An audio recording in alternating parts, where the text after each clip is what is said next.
hired when I was 17 to go live on a cruise ship and do shows. And I knew there was a future. Like, I knew I was good at it. And I knew I was winning competitions. The one job was when I got my first Broadway show. It was like the moment that was, you have made it. You're now making... How old were you? I was 24. And I'm drawn to helping artists only because I always had the mindset while I was in a job that, the next job's not promised. Like, our industry is so fragile. While I'm making the money, let me be as smart as I can to set myself up and to position myself so that I'm not necessarily relying on the job and the industry to carry me through to retirement.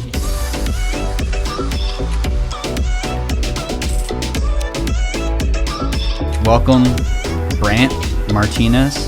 Thank you for coming on to the Think Real Estate podcast, or experience, whatever we're going to call this, in a couple months. We were just kind of chopping it up a little bit about your success with the Starving Investor. I'm really excited to get into that. That's going to be super cool. But I did kind of want to take a step back and kind of hear a little bit more about, I guess, what brought you to this point. You obviously have a very, very long history inside of the arts and being an artist in many different ways. What kind of started you on that path, would you say? Just being creative and an artist in general, before we get into specifics. So I started through a dance studio when I was a kid. My sister, she started dancing. My mom put her in dance class when I was 7 or 8, and I was always the little brother out watching her competitions. And it was around the time that my dad lost custody of us. I stopped seeing my dad, and I asked my mom, I want to start dancing, and she put me in class, and from that point forward I was in the studio every day. How old were you at that point? I was 10. Wow. 10 years old. I remember being at this one dance competition with my sister, and there were a bunch of Canadian guys there that were all, I guess, in Canada, the cool thing to do was to dance, and they were all besides playing hockey, right? Right, yeah, besides playing hockey, yeah. No, but seriously, the Canadian dancers, there was probably 15 of them, and they were all crazy athletic, backflips, double tours. I was always drawn to it through, athleticism and doing crazy tricks, and after that competition, I was like, sign me up, I'll do it. So you started just straight dancing? Was there any specific style that you really got pulled into, or? Yeah, straight dancing. So it was ballet, tap, jazz, acrobatics, hip hop, and that's it. At the time it was lyrical, and then it turned into contemporary. But it was, a competitive dance studio. So we competed. The competition I was at with my sister was, competition. So because that's pretty untraditional compared to most 10-year-olds. They're playing t-ball, they're playing soccer, pick up basketball with their friends. What do you think that did for you creatively at a young age in an art standpoint, but also pushing yourself from a competitive standpoint of wanting to be maybe the best in your dance class, for example? Has that impacted you anyway, or? Yeah. It did a lot. I grew up in Arizona, so the cool thing definitely wasn't to be a dancer. But I didn't know any better. I remember in 4th grade, I went to school and I wore my mom bought me this Spizak Dance Academy jacket. And I was so proud that I was a dancer. And but I didn't know. I didn't know it wasn't cool. I went to school. I ended up not having friends for 2 years because I wore that jacket to school one day. So on that front, it taught me perseverance and to overcome adversity, I guess. And it actually made me double down on it. And I was like, screw you guys. I'm going to be the best. I'm going to show you why it's cool. And at what age, because maybe it happened at 10 years old, you had that thought, but I would think that's a pretty progressive thought for a 10-year-old. At what age did that thought really drive you into be, what your career was, which is Broadway and acting and, Yeah, so I went to Oasis Elementary School from, time I was in first grade. Then we moved when I was in sixth grade. Okay. And when we moved, I switched schools. Seventh and eighth grade, it's like 13, 14 years old. I didn't tell anyone at my new school that I danced. I learned my lesson from Oasis. Yeah. And, you know, and I think I started having those thoughts once people found out that I was a dancer. Like, we had computer class, people would look each other up on Google, and I would come up as, like, you know, Teen Mr. Dance of America. I won these competitions. No way. And my face would come up, and a picture of me dancing would come up, and they would, like, hang it up around the school and, like, draw, like, a fairy next to me, and it was a whole thing. And at that point, I knew there was a future. Like, I knew I was good at it. And I knew I was winning competitions. And it was probably like 8th grade freshman year was when I was like, this is what I'm going to do for my life. So, you know, screw all of you. This is where I'm going. So then you went into high school like that, same mentality? High school, yeah. Like, all my friends, like, I had a group of friends my freshman year, and they were all football, wrestling, and you know, they all made fun of me. Were my friends, but I was, like, you know, the dancer. And I actually joined the wrestling team to be like, I can hang with you guys. Yeah. And I won varsity 130s when I was a freshman. No way. Yeah, because wrestling came easy for me because it's all body placement, it's all technique. And at that point, I'd been taking ballet for years, and so I knew my body really well. And I grew up also playing hockey at the same time, so I liked the physicality of it. But yeah, I jumped into wrestling to prove all my friends wrong, and I did. That's funny. At what point did you kind of realize, though, that this was going to be, like, the thing for you? Where you go into college or whatever you did after high school? Like, what happened kind of from there?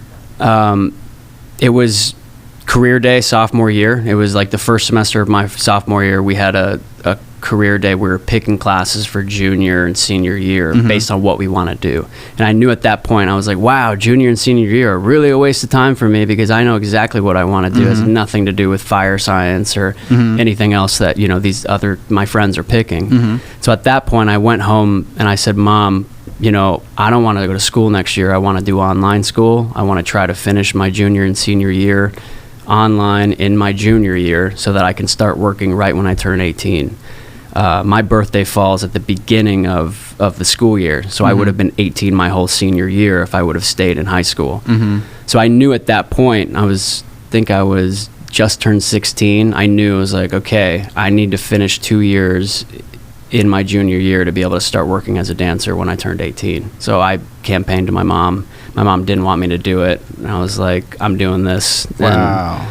And that also allowed me to train during the days so that I could do online school in the mornings, and then I would go to a ballet school during the days and then go to the studio at night. Okay. So that's, like, really interesting to me, just because, like, I feel like there's a common thread a lot of time with, like, 15 or 16-year-olds, like, that wake up and realize this is the thing that I want to actually do. Right. How did that transition into your professional life, you know, a couple years later? You know, like, when was that, or how did that kind of, you know, that mentality of you choosing something very young, you know, and then transitioning into doing it full time, like, how did that feel for you? Being able to not have to worry about biology or, you know, homecoming or all these other things that high school, you know, had to provide. Yeah, it definitely, I mean, like, once I was out of high school, it cleared my plate. Like, I got to spend all of my time doing what I wanted to do. You know, I realized later how lucky I was at a young age to find that. There's many 15, 16-year-olds that no idea what they want to do. Like, my stepdaughter, she wants to be an influencer, but she doesn't, you know, have the thing that's, like, lights her on fire yet. And looking back, I realized how lucky I was to have that. But yeah, I mean, I as soon as I graduated, I got my first job. I got hired when I was 17 to go live on a cruise ship and do shows. And so I lived on a cruise ship. Right when I turned 18, I went to the ship. I was rehearsing when I was still 17, and I lived on a cruise ship for a year, dancing dancing in shows on the ship. Was it like a Disney ship or something? No, it was Holland America Cruise Line. At the time, it was the highest paying dancer job on the ships. Wow. Yeah, and I had friends, older people I looked up to that was always their first, or not always, that was their first job, was going and dancing on a cruise ship. How long did you do that for? For a year. For a year? Yeah.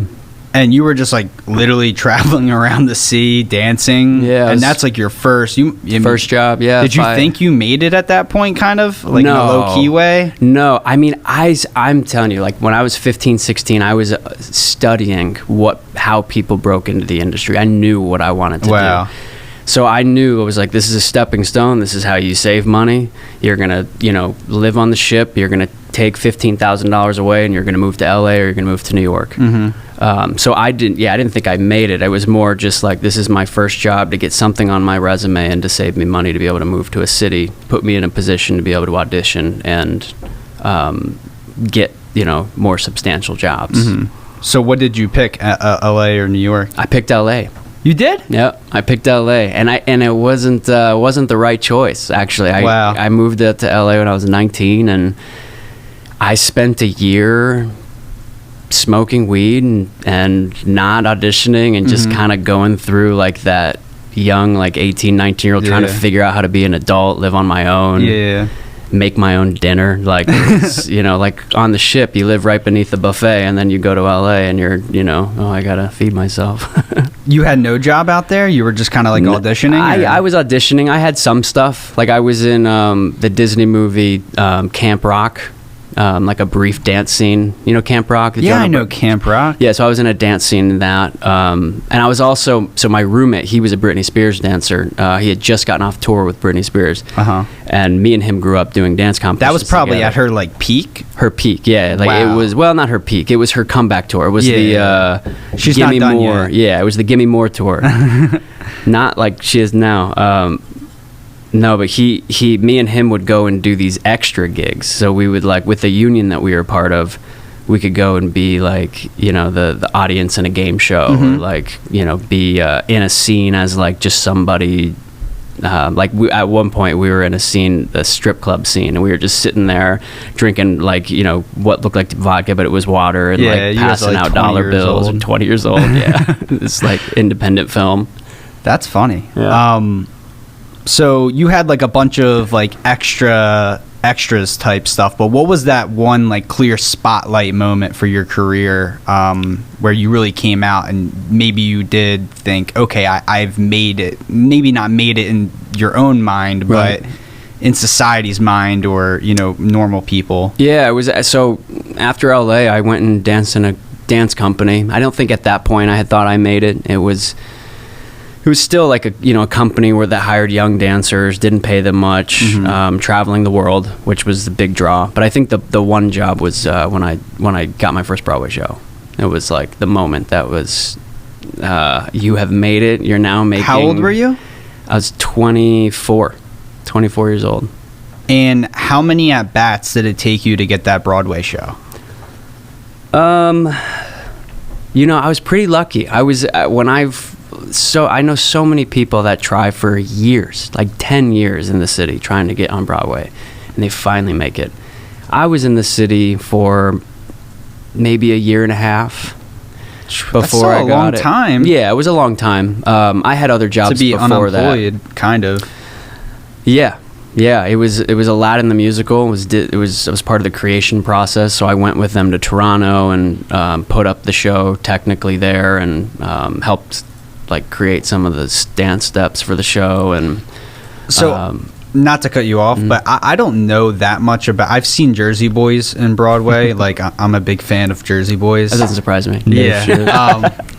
But was that like the first time that Aladdin was made a musical? I mean, I'm sure like high schools did it or whatever, but like on Broadway, was like that like the first official time that, or like what was so special about that production? Like, why were you going to Toronto and all that stuff? Yeah, so I mean, really, anytime Disney does a Broadway show, it's a big deal. All of their shows are super successful. I think the show before that was Newsies, which was a big deal. I don't know. I mean, for me, it was really just about getting on Broadway. It was really just about getting that check. It was really like, at that point, I was in New York for a year and a half, and I was struggling financially. How do they pay you? Do they pay you per show? Do they pay typically like all in once? Yeah, so we're part of a union. We're part of Actors Equity, and if you're in the ensemble, which I was as a dancer, minimum, I think at that point in time, I made $2,100 a week. Now I think it's $2,350. But the more you do, then you walk that price up. So if you have more credits, then you can negotiate for more money. But yeah, it's per show. Yeah. But attached to that, there's like a media fee, so they can use your image on. Like I'm still on a billboard in Times Square for Aladdin. Really? Yeah. Yeah. Dude, what are we doing here? We got to go to Times Square and take a selfie with that thing. Yeah. That's cool. Yeah, I got a couple. There was one point I was with 3 different shows. I was on like marketing ads around Times Square. Wow. Yeah. They probably thought that you were like following them or something like that. They were like, this guy's in all 3 of these shows. How does he divide his time up? So Aladdin was obviously a major hit. What was kind of after that? Yeah, so I sat in Aladdin. I sat there for a year and a half, and I auditioned, and I wasn't getting any other jobs. People on Broadway say that, if you get 1, you're lucky. If you get 2, you're still lucky. If you get 3, okay, now you've made it. You've proved yourself. You can like book multiple things. And I was there for a year and a half, and I couldn't book anything else. And I was like, damn, this is that like lucky job. I really got to save my money because I don't know if it's going to happen after this. And I actually planned, me and my best friend who was in Wicked at the time, we planned like a 6-month leave of absence to go travel South America. Wow. Because I kept auditioning, wasn't booking anything. I was like, you know what, let's just take a break. I'll leave the show for a little bit, go travel, come back. But right before I left, I saw a breakdown for Fiddler on the Roof, which, Fiddler on the Roof. But the guy who was choreographing it, it was the first time they were going to reimagine like the choreography. I'd been watching him since I was 13 years old, and he was like my dream choreographer to ever work with. His name's Hofesh Shechter. He's the man. He's like this Israeli guy, grew up in Israel, danced for Ohad, has his contemporary company in London. It's his first Broadway show he ever choreographed. It was like the best fit. And as soon as I saw that breakdown, I was like, shit, I gotta go audition for this. And I went and I booked it, and that's how I got my second Broadway show.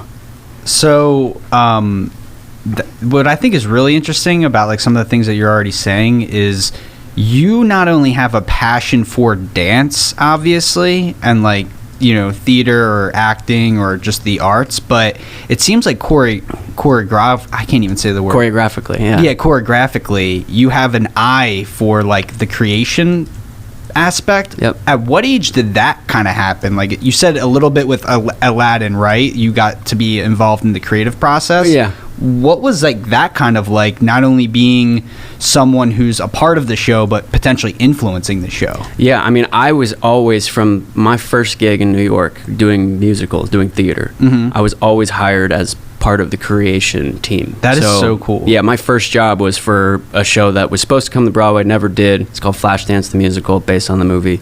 But they hired me to help choreograph and actually teach dance class to the lead girl, because I wasn't a dancer. She ended up becoming my girlfriend. We're no longer together. We're still friends. But she since then, I've literally, every show I've been involved with, I've been hired to be on the creative team.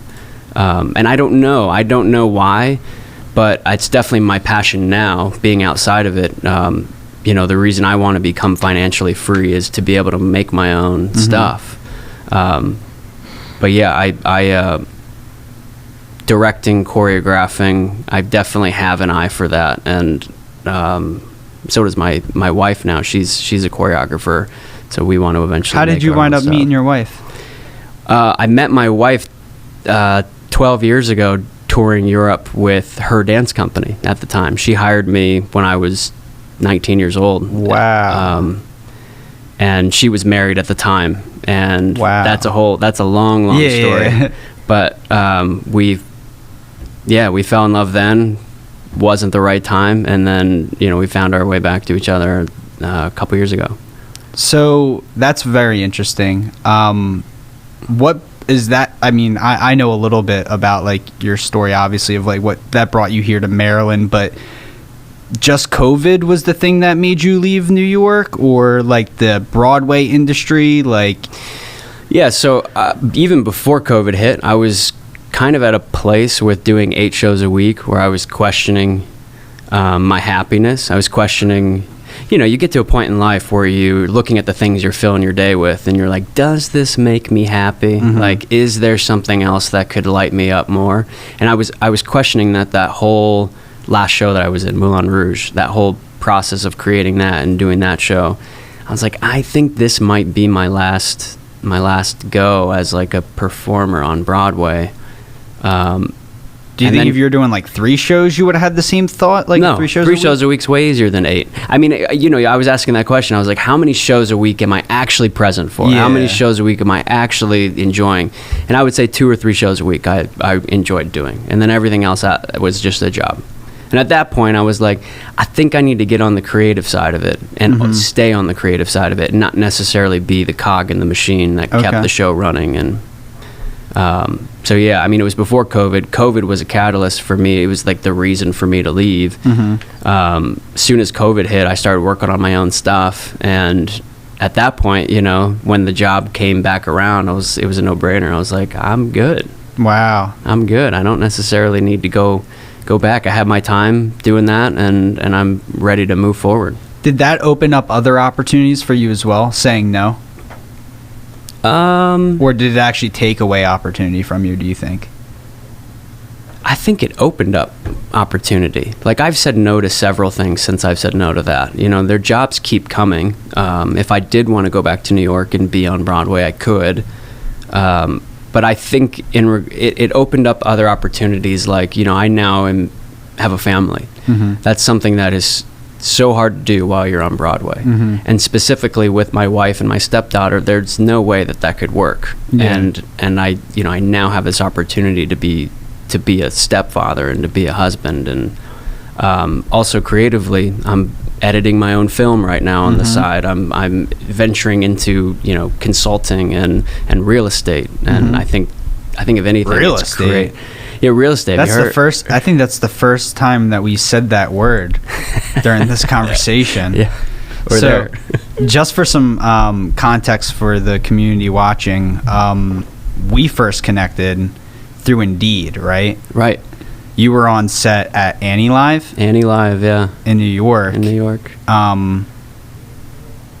What made you go on into Indeed? I don't think any person in their right mind should go on to Indeed and apply for a commission-based job.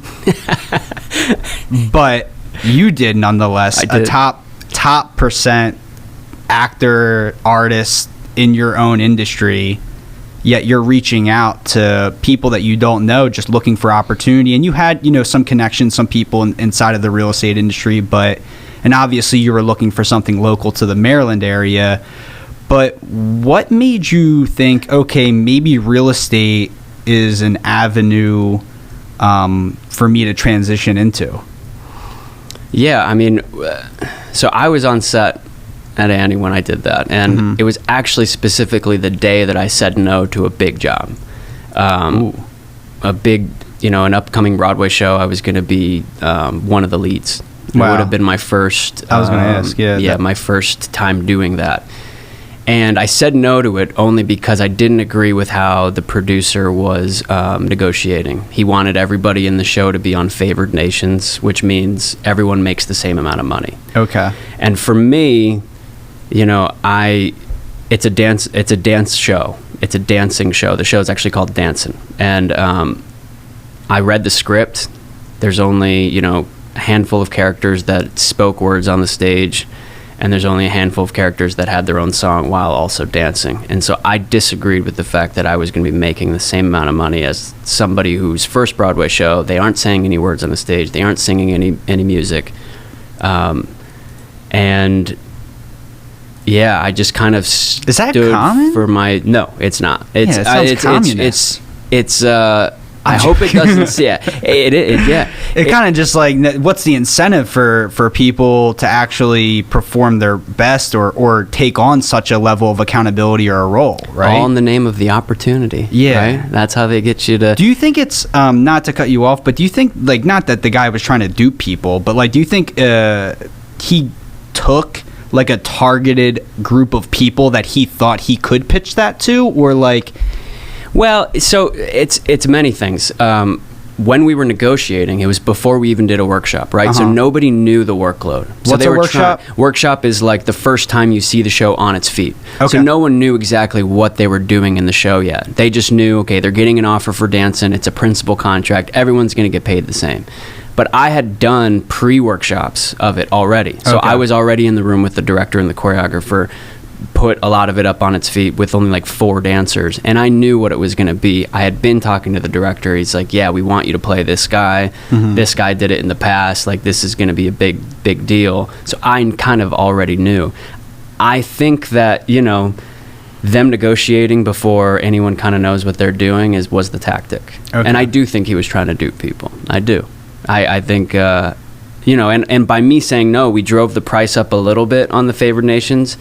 But because there's a floor price, right? The floor price was like 22. I think we drove it up to like 26 a week. But for me, I was like, I've been working too long to be taking a price cut to be a lead. Like it just wasn't. It and just then didn't that was going to out. be 8 days a week as well. 8 shows a week, yeah. Oh wow! And I didn't know how I was going to make it work with my family and so as soon as I said no to that is when I went online and I was like, well, I guess I got to make a resume. And I had already thought, like, what would I do? Yeah. As just like not a side hustle, but another endeavor to be able to produce income.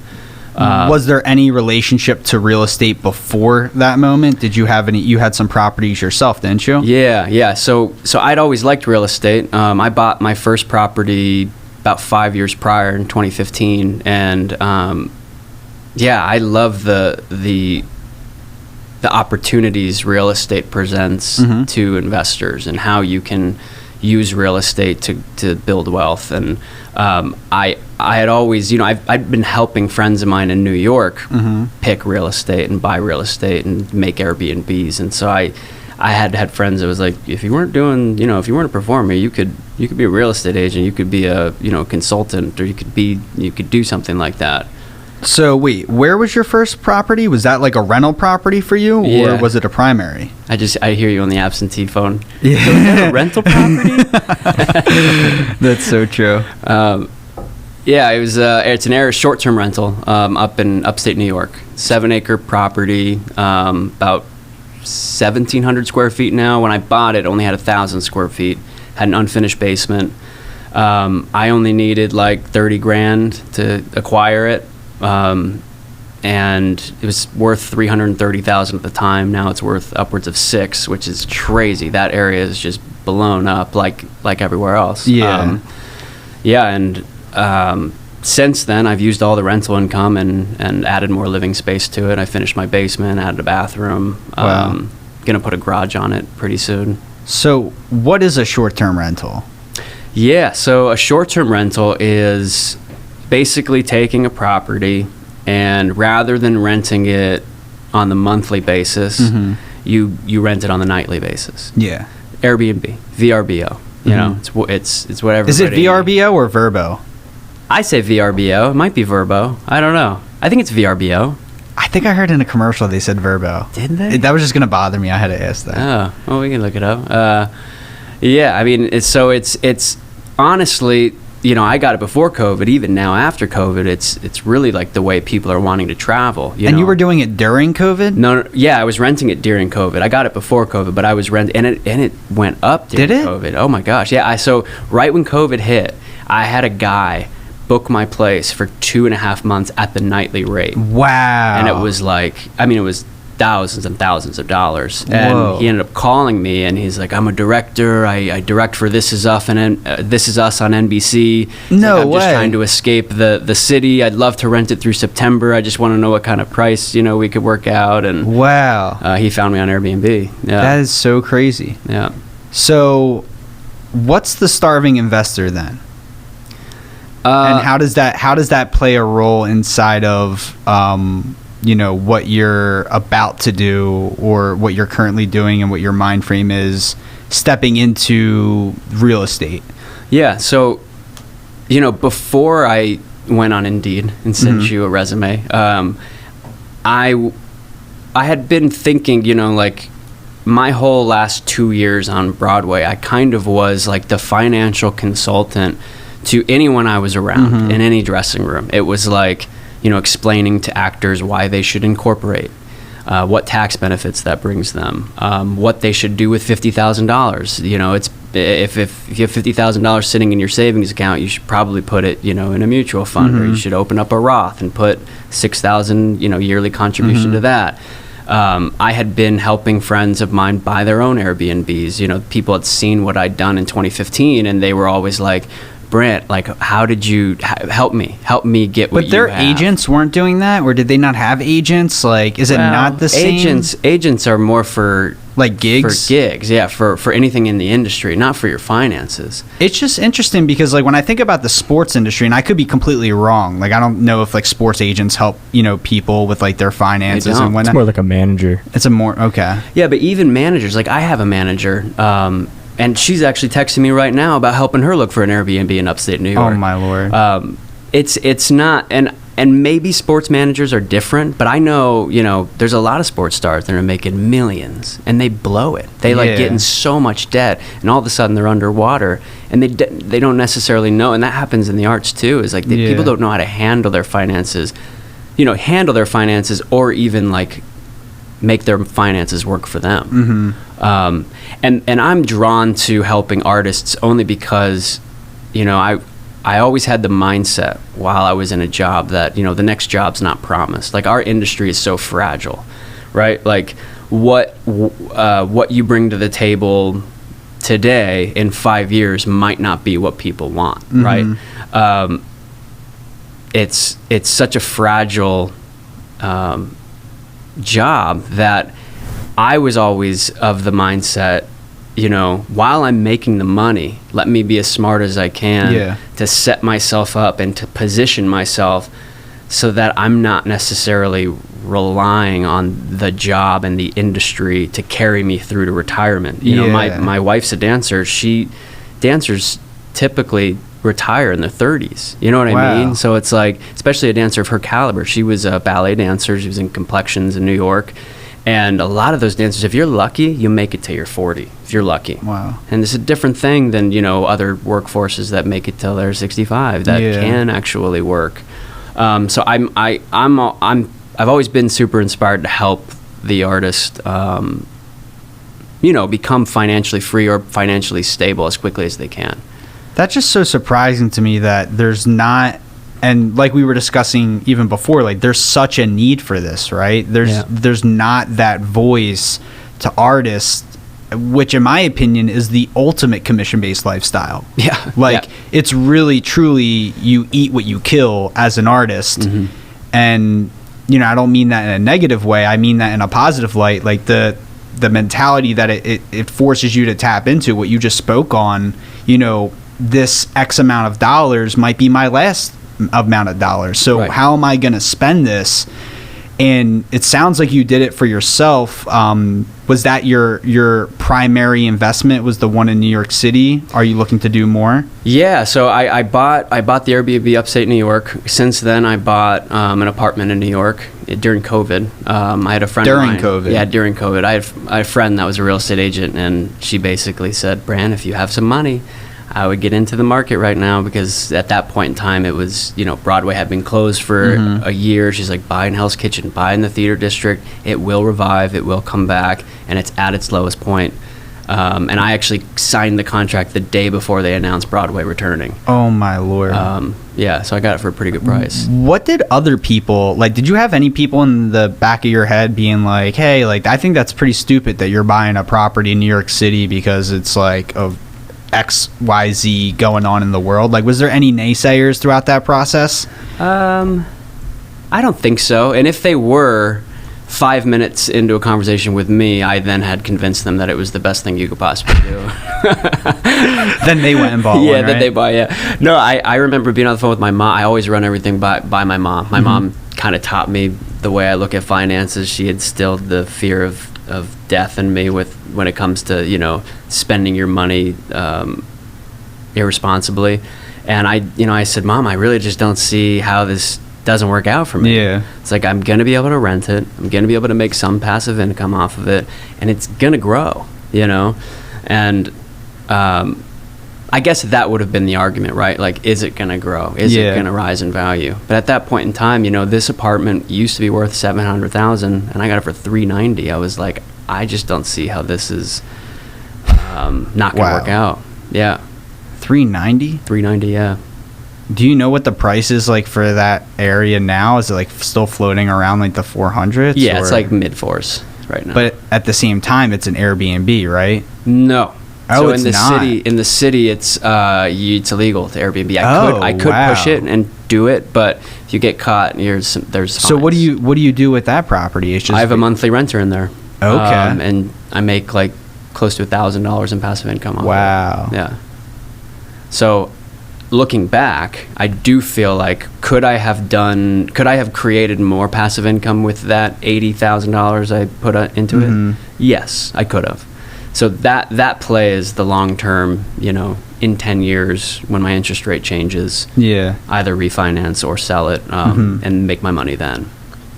Either way, I mean, like the one thing that just interests me the most about rental properties or like Airbnbs is just the fact that even let's say that renter does move out and you wanted to stay in New York for X amount of months, or you want to go upstate New York and be in the mountains and just chill out for a couple weeks, like you have the ability.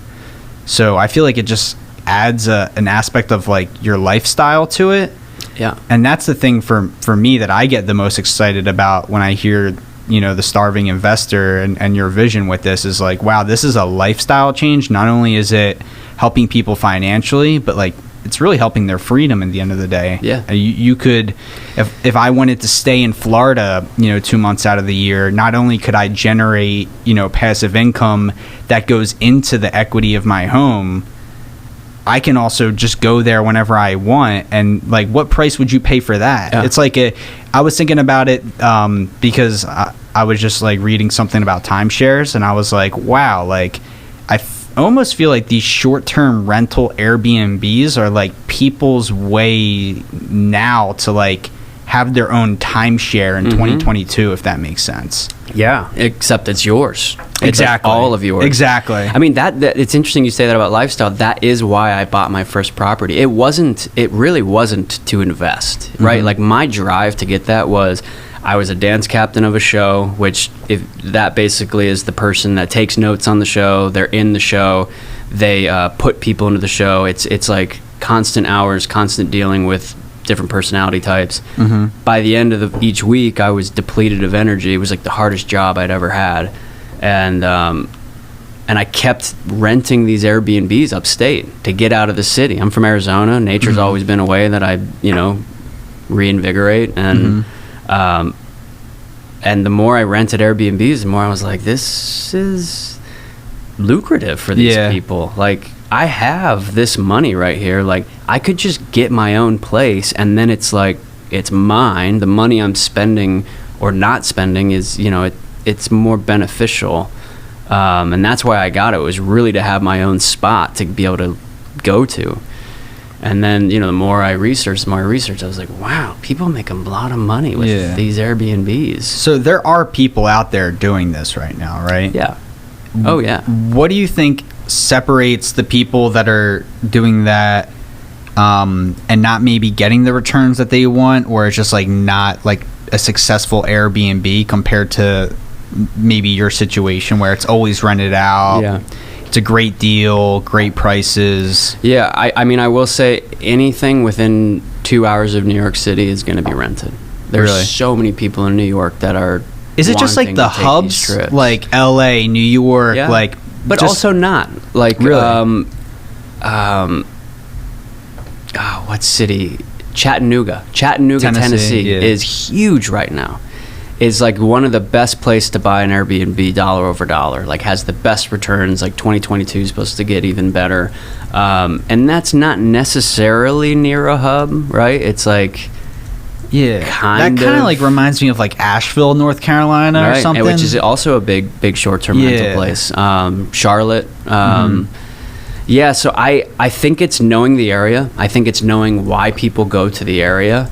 I think for Chattanooga, that's like Smoky Mountains. That's like, it's a destination and like a vacation spot. So people are going there for vacation. I wouldn't say Narrowsburg, New York, where mine is a vacation spot. It's more like a place to breathe away from the city. So it's kind of just understanding where you're buying and what value it gives to people that are going to be renting. And those are also two very different type of customers, right? Yeah. The family that's going on vacation compared to the director that's trying to escape the hustle and bustle of New York City, right? City, right. Yeah. I mean, I get a lot of people that rent my places are like couples. They're couples that want to take a weekend getaway, spend $600 and, go look at a tree. And it's also people that are just wanting to be on a 7-acre property, So when I was looking for mine, I think what makes mine successful is being able, whenever you're on Airbnb, you're booking through pictures. So I was able to showcase land and a view and space and a fireplace, and all of those things are super appealing to people in New York, because I was one of those people in New York trying to rent Airbnbs. And I mean, Annapolis is huge. Annapolis is a big place for Airbnbs just because of the bay and sailing. And it's like, I didn't know this before I moved here, but Annapolis is like the #1 sailing capital of the world. It's like huge. Apparently, and this could be very wrong, I think Justin Matney told me this. He's never wrong. No, he is never wrong. He said that Maryland is the state with the most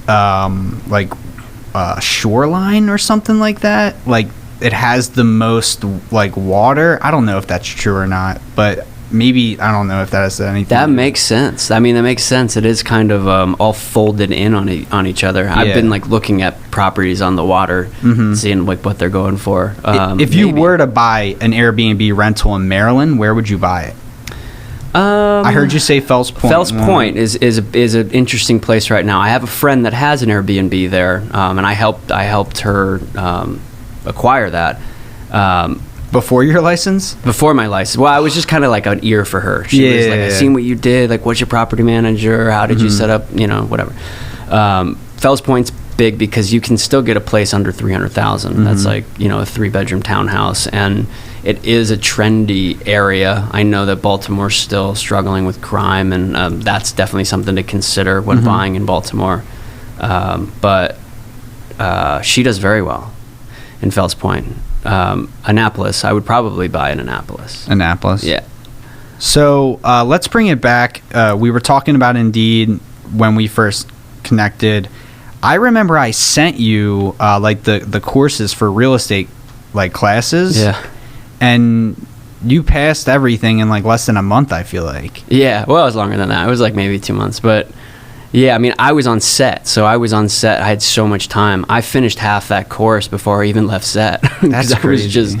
I had so much time, and I was really driven. At that point in time, it was, I had said no to this big job, and I was making that gesture towards a new direction. And so whenever I'm in that place in the past, I've always kind of just dove in head first. So when you sent me those courses, like, well, this is the thing I have to do to kind of see this through. And so I just dove in and did it. And by every means, you did really dive in head first. Yeah. I mean, for the people that are watching that remember you from Game of Phones, you were the quote unquote winner. Yeah. Right? You sent out, I think, 3 listing agreements and got one of them signed in a week. Yeah. And it was like your first month in real estate. Yeah. Right now, I mean, people would kill for a listing agreement, and here you are, a new agent taking someone else's lunch. That must feel pretty good, like just to enter another industry, right? And be able to, not make it to absurd. I'm not saying you're the best realtor in the whole entire world, nor are you trying to be, but I'm saying you're immediately entering an industry and you're immediately getting a piece of business. Like, what did that feel like? Did it just feel like, oh, of course, I'm going to just enter? And I don't mean that in a negative or cocky way, but like, did you expect it to happen, or? I was driven when I set my eyes on something. I typically accomplish it, and it's like my dad taught me. It's like you can't undervalue hard work. It really is just hard work. The reason I did that for Game of Thrones is because I was on the dialer the longest of anybody, and it really is just the time you put in. And like, sidestepping those mental blocks of like, someone hasn't picked up in 3 hours, and I don't know. I just kind of. That sounds a lot like your acting or your theater career, though, right? Like, sometimes you're just waiting for a phone call to hear back from someone, or you're just waiting and you're just applying and you're going bat after bat on all these auditions, and you're striking out potentially for, you said, what, a year and a half? Yeah. So, and it doesn't end there. I mean, it's right now. I'm still waiting for an official offer for this gig I really want to do. I've been told that it's coming, but I still don't know. And it's that like waiting game of, are they going to sign the listing agreement? Am I going to get the contract? That's funny. Yeah. I don't know. I liked the hustle. My friends have always been like, you would crush at real estate because you are a hustler. Like you'll make it happen. And so I've just kind of entered it with that energy of like, what I put into it, I will get out of it. And that's really it. Absolutely. So let's say, a couple years from now, everything works out, the way that you want it to, in terms of your career, let's say. Like, what percentage is creative artist Brandt, and like what percentage is more the like business side, real estate investor, consultant, or do you kind of see them all, encompassing together? Like, have you thought that far about it? Yeah. I think they're all intertwined. I think, I'm getting a lot of creative juices just making content right now. It's fun. Yeah. You were the one who pushed me to do that, and I appreciate it. Well, it just comes so natural to you. I mean, I feel like this is what, not like your career is, you're about to hit a peak or anything like that, but I'm just saying, I feel like this is almost what it's led up to, right? Now you have your license, you know how to get business if you need to get business. Yeah. So you know how to, eat what you kill. Yeah. You know how to find a good deal. Yeah. You know how to make an Airbnb work. And now you're stepping into helping other people. So this next part of the journey of helping other people do what you did successfully with Airbnb. And can we get into numbers real quick? I think I heard you say $80,000 a year. Yeah, through one rental property. My Narrowsburg property last year made me $82,000 on the year. That's like double the amount of like what most high school teachers make, I feel like. Yeah. Your Airbnb did that. Yeah. That's insane. Yeah. And I think, that's kind of when I've helped friends in the past, or where I've helped people connect to the end goal, it's through that. It's like, look, you just need, like for me, I just needed a $30,000 down payment, right? $7,000 of closing costs, and then $20,000 to pimp out your Airbnb, make it look flawless in pictures to make sure it's going to rent. Anything after that it's going to pay for itself, and it's going to pay you. I was like, so all you need is this first chunk of money to be able to have this for years and years and years to come, and leverage it however you want. And I see what you mean by the starving investor from the artist perspective. Like, it's not uncommon for artists to get their big bag, right? Where they finally come into some money, and then the mentality is what do I spend this on immediately, or what do I want to do? Like, when I was on the road, it makes me think about a couple people I was with on the road with Hamilton, and they were young, like 20, 21 You could tell old. It was like their first bag, basically. First bag, first job. And they were young, and it came easy. So they were like, they spent everything that they got. They're on the road for a year. And their mindset is YOLO, let's just like have fun. And I'm looking at it like, you literally could set yourself up for life off of 1 year. why not? And then you can have fun the rest of your life. Like, and I got through to a couple of them, and it's not that I was like pushing myself onto them. I would only really engage if they asked. But, Yeah. I helped them get incorporated. And I mean, being incorporated as an artist, like, let's say, you're on the road with Hamilton making $2,500 a week, plus you get $1,000 a week per diem, so you're making $3,500 a week. Wow. Multiply that for the year. You're going to pay probably $50,000-$60,000 of that in tax. Yeah. If you're not incorporated.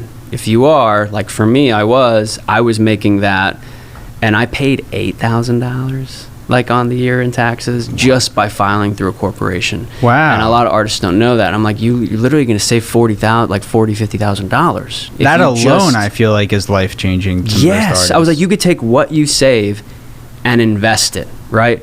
Put it into Apple, put it into Amazon. It's about to split in the summer. Put it into something like that, and in 20 years, you could have your entire retirement account like just off of what you saved in taxes. Why do you think people like don't do that more often? Like, why do you think the inkling is like, okay, let me just like be frugal, like careless with my money? I think Artists, I mean. Yeah, artists. I think it's just not knowing. I think it's just not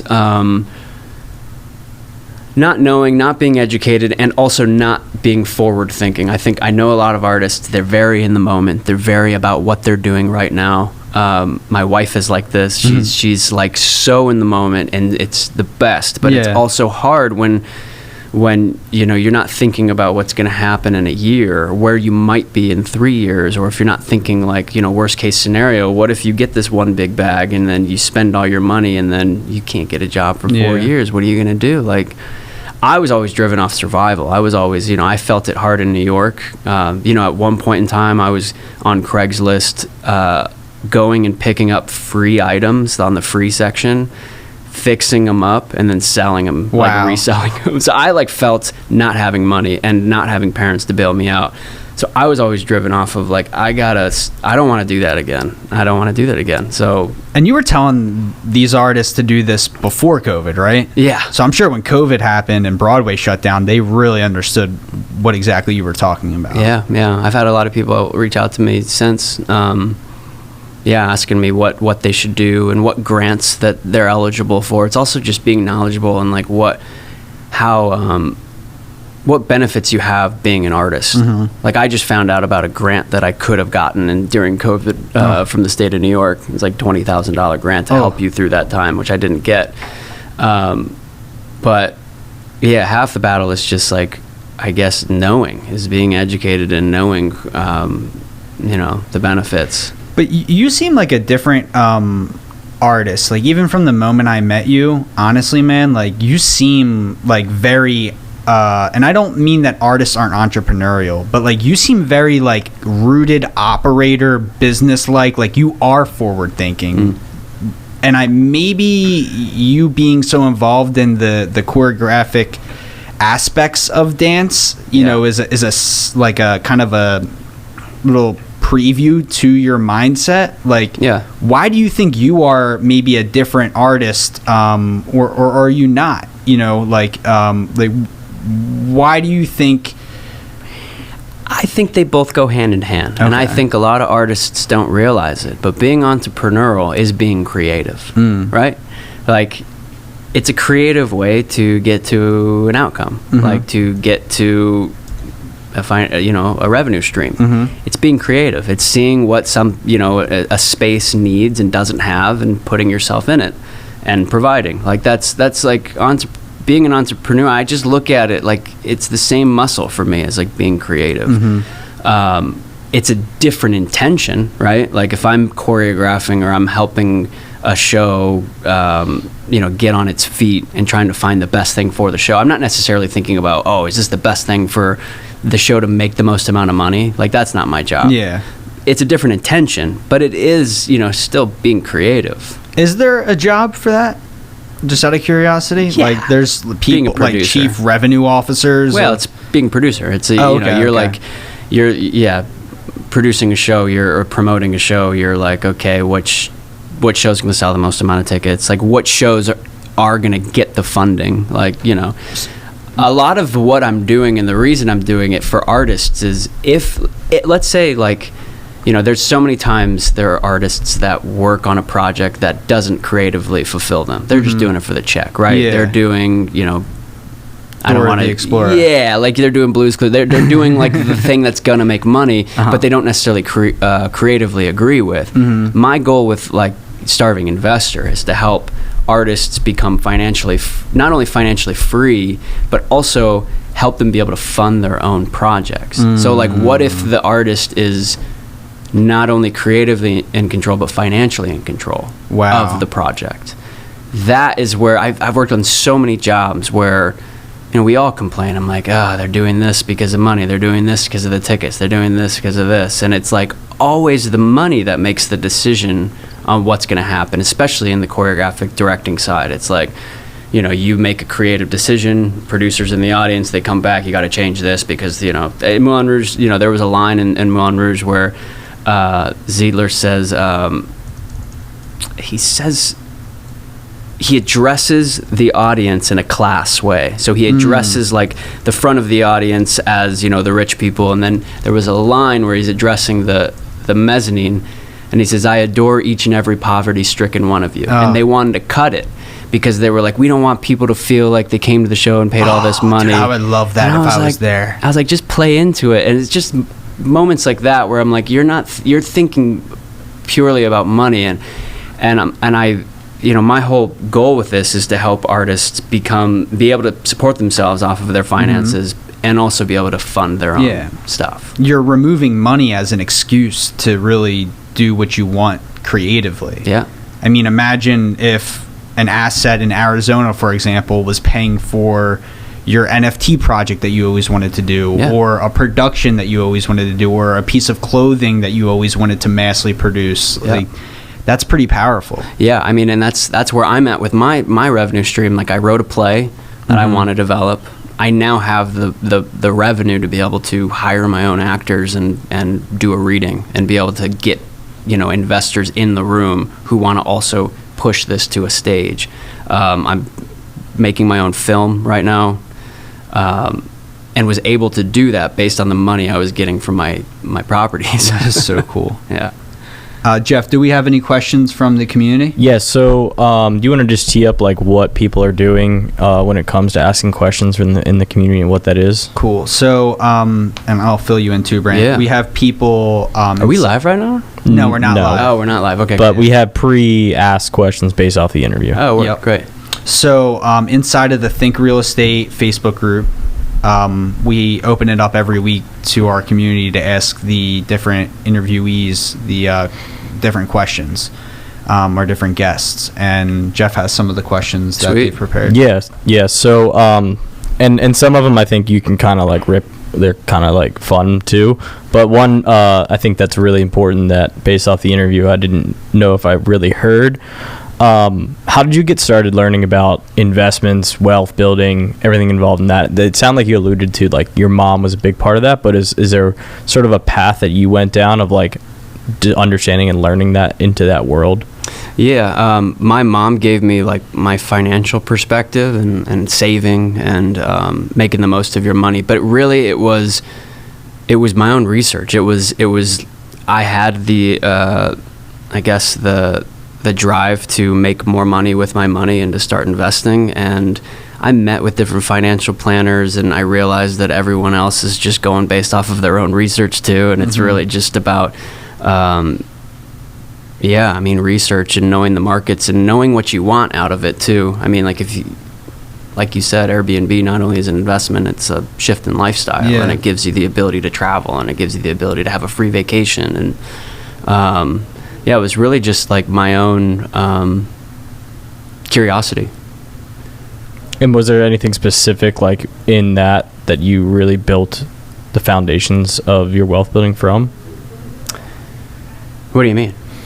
Like, did you use resources like Bigger Pockets to figure out how to invest in real estate, or was it like, things that you just figured out on your own? Oh no, I mean it was reading article after article after article, and watching YouTube video, and watching, kind of using the people around me, on the internet that have done their own research, and then looking at the markets. And people will say, like, you got to watch the markets and decide for yourself where you want to put your money. But yeah, I mean, it wasn't just me knowing. It was definitely, reading articles and watching videos. And Jeff, I actually have a question I really want to ask. I heard on another interview, and this might be wrong as well. I mean, that's a common theme of this podcast, is that some of the information might be wrong. So do your own research. Right. However, I heard that like 20% of millennials will never purchase a home. They'll just hop around to Airbnbs or like short-term rentals. Is this a fad, or is this like an economic driver that you think will actually be here in the 2030s still?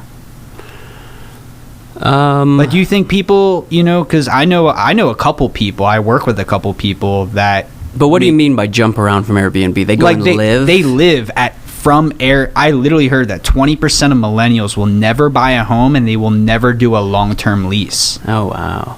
I hope that's true. That's good for us. So you're not even thinking about it that far. No, you are, obviously. Well, no, I don't think it's a fad. I definitely don't think it's a fad. I mean, think about it. You could go to the Marriott and spend $250 and get a room at the Marriott. Or you could go to a 7-acre property with, a kitchen, with a living room, you get so much more bang for your buck when you use Airbnb. I also think, will hotels go away? No. I mean, if you're going to go stay at a Disney World, or you're going to go, to every vacation calls for a different thing. But I definitely don't think it's a fad. I think if anything, it's growing. I think if anything, just from being somebody who uses Airbnb to travel myself, like, I'm not going to stop using it.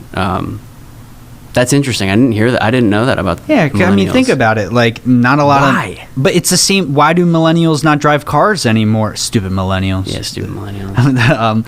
Why do they not? I'm a millennial. Yeah, I'm definitely a millennial. I know.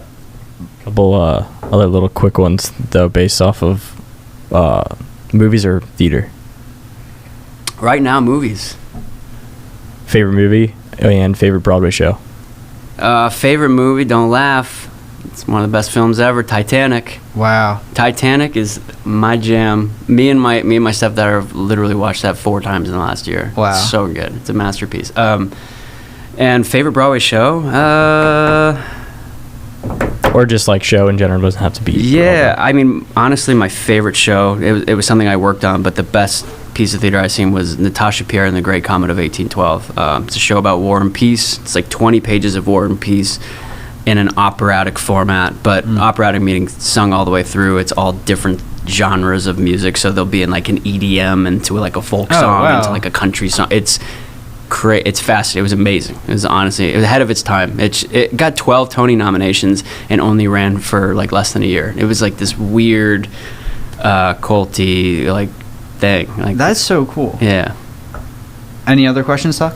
I mean, one that I had just based off of the conversation. Can you just like I feel like you've alluded to and talked a lot about the starving investor, or what is it? The starving investor. Yeah. Do you mind bringing the mic a little bit closer? Sorry. The starving investor, right? Yep.